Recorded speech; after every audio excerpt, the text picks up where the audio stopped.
What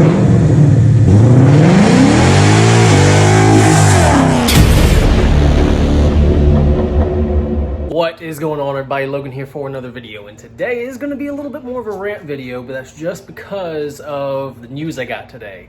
And the news is that the River Plantation Community Improvement Association, my neighborhood's homeowners association, is making it so that nobody in the neighborhood can work on their cars. Now, if you remember back to last year, I made a video about a county in California making it where you can't do any kind of major repairs on your vehicle. You could still do minor work that took less than a day, but you could still do oil changes, you could change your brakes, different basic repairs like that. Well, my homeowners association, they're deciding that no, that there is no kind of work being done to vehicles, and this is just absolutely ridiculous. I mean, I live here in Texas, and this is happening here in Texas. We can't work on our vehicles, or you're subject to a fine. I just think it's absolutely ridiculous. And as you get fined more and more times, the fine goes up and up and up until it eventually has to go to a lawyer. It's just a whole slew of things. And I know what a lot of people are going to say. Why did I buy a house in a homeowners association? Well, I've lived in neighborhoods with homeowners associations my entire life, but there's never been one this bad. And it's poorly managed, using drones to fly above our house, videotape our house and stuff. It's just absolutely ridiculous. And with this most recent one, the recent changes to the guidelines, can't work on vehicles. They're limiting how many pets you can have. And when I say 3 pets, I literally mean 3 pets, 2 cats, 1 dog, 3 dogs, 3 cats, different things like that. To me, it's a little ridiculous because I've never been in a homeowners association, because I've lived in HOAs, my entire life, but I've never been in one that governs this hard. Now, I'm sure there are other HOAs out there that are really, really hard, but I don't know, I just think it's ridiculous. I'm a big car guy, and you don't have to be a car guy to know how to change your oil, change your brakes. When you're doing that, you're saving hundreds of dollars. But now here in Texas, granted it's just my neighborhood, but still, here in Texas, I can't change an air intake. I can't do very simple engine work. Of course, yeah, I'm still going to do it. That's ridiculous. I'm not going to follow those kind of guidelines. Find me if you want, but I'm still going to work on my car. And see, I hate how vague the wording is, because it's anything that has to do with disassembling your vehicle, an engine, anything like that. Can we not change our tires out, or wheels for different wheels? Putting fluids in our cars. What is the definition? And get this, if your car is unsightly, if it's ugly in the eyes of the board, they can fine you for that too.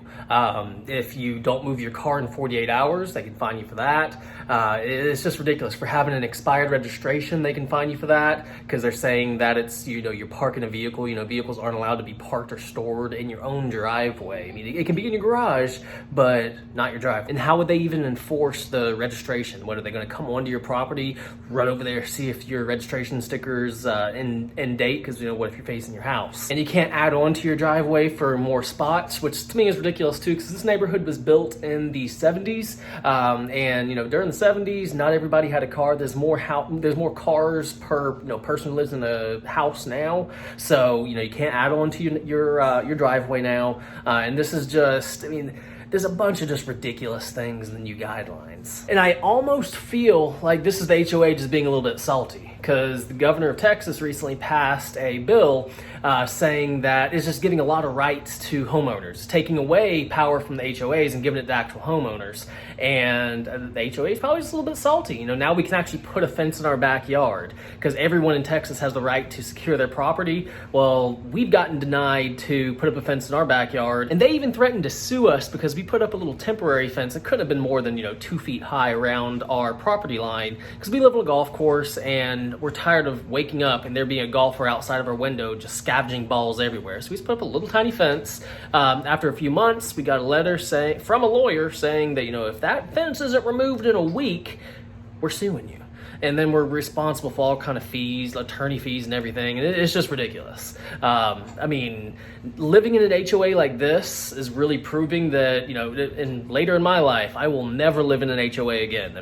I know that they can be useful. They keep the overall property values high by keeping the area, I guess, kept clean. But still, for any normal person that doesn't like being told exactly what to do, HOA isn't for you. And if you're a car guy, I mean, if this is going to be a thing that most HOAs do, I mean, it's pretty crappy. And I almost feel like this is retaliation against me, my buddy Michael, who drives a CTSV, and several other car guys in the neighborhood, because we never see eye to eye with the board members here in the neighborhood. And I mean, they know we like working on cars, and all of a sudden this random rule gets added in late June. I mean, I'm calling a little bit of BS on that. But let me know what y'all think. Do you live in an HOA where you can't work on your vehicle whatsoever? And especially being here in Texas, this really surprises me. This just came out of left field this morning. It was just a random article I was reading about the neighborhood that somebody posted on Facebook, and I was just like, wow, here in Texas, this is like a very strict California rule, and it's here in Texas. But guys, let me know what you think about this entire situation down below. And trust me, I'll save you the comment. I know HOAs are terrible and I shouldn't have bought a house in an HOA, but I did and I learned. But I hope you enjoyed this video. If you did, please like and please subscribe. And as always, have a great day.